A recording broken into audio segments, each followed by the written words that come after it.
Қазаладағы Номерадин ең керемет аспазшы, Айман есімді аспазшымызды танымайтын адам кемде кем.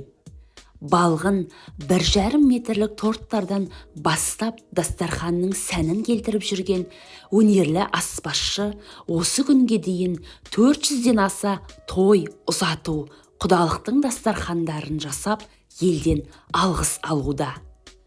Ыстық пештің жанында шыдамдылық қажет дейтін Айман апайдың жұмысын бағалайық.